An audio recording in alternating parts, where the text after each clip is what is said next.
Good evening and greetings, fellow truth seekers. As you know, both in the early morning truth seekers class as well as the 9 a.m. truth seekers class, I had some supplemental material that I hope to get to. I didn't get to it in either class, so there's at least one piece that I want to present to you tonight. Nothing is no big showstopper, but it is something that I want you to be aware of.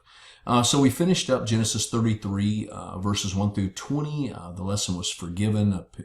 As we saw, Esau forgave Jacob there. This was lesson 42 in our series through the book of Genesis. And this is supplemental material from that lesson that I didn't get to. I didn't have time. Time permitting? No, it was not. Going back to verse 3 in chapter 33, he himself, it's referring to Jacob, went on before them, bowing himself to the ground 7 times until he came near to his brother. So this was as Jacob was meeting his brother. He had broken his wives and his children into 3 different groups. I won't reteach that. He was in the lead of all that, and we read that he bowed himself 7 times to the ground until he came to his brother. Now, during class, I told you that Arnold Fruchtenbaum indicated that this was an ancient custom. Dr. Henry Morris shed some additional light that might illuminate the possible practice that's in view here.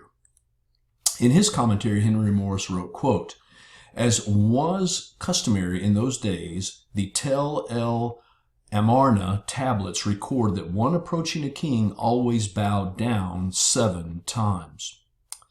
He goes on to say this was, quote, a token of respect and recognition of Esau as ruler of the region, close quote. Now, at this point, you're probably thinking the Tel El what? So as you know, we've talked about the Nuzi tablets. We talked about where those tablets came from. That's Ur of Chaldees down here. That's Haran. And they actually were uncovered in Nuzi. We've talked about the Code of Hammurabi. We talked about the king that actually wrote that code and how he expanded the kingdom. And so tonight, just quickly, I would like to introduce the Tel El Amarna tablets, or the Tel El Amarna letters. So the Tel El Amarna, or simply the Amarna letters, sometimes referred to as the Amarna tablets, are an archive written on clay tablets, primarily consisting of diplomatic correspondence between the Egyptian administration and its representatives in Canaan. The tablets span roughly a 30-year period between 1360 and 1332 BC. The letters were found in Upper Egypt in El Amarna. They were written by Pharaoh Akhenaten, and he reigned from 1350 to 1330 BC during the 18th dynasty of Egypt. The Amarna letters are unusual in Egyptological research because they are written not in the language of ancient Egypt, but instead in cuneiform, the writing system there in ancient Mesopotamia. To date, they've uncovered 382 tablets. Among the things outlined in these tablets is that when a person approaches a king, he is to bow 7 times prior to reaching the king.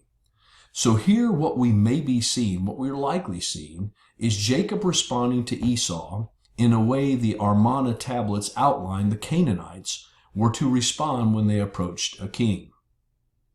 The Amarna tablets, or the Amarna letters, like the Nuzi tablets and like the Code of Hammurabi, are of great significance for biblical studies because they shed light on the culture, the language, the customs, and the practices of both the Canaanites and the Mesopotamian people during the time period that we're looking at here in Genesis. In particular, between 1500 BC and 2000 BC. Now, I mention this not that you'll go out and purchase a book or spend a bunch of time reading about these sources on the internet, but instead to show you that once again, what we read in Genesis is anchored in history. It's anchored in geography. And the things that we read that may seem strange and odd and even out of place, we're finding many of these things were ancient practices, were ancient customs. And we're finding that etched in stone, and it's providing further insight into these behaviors of the ancient people who lived during these times.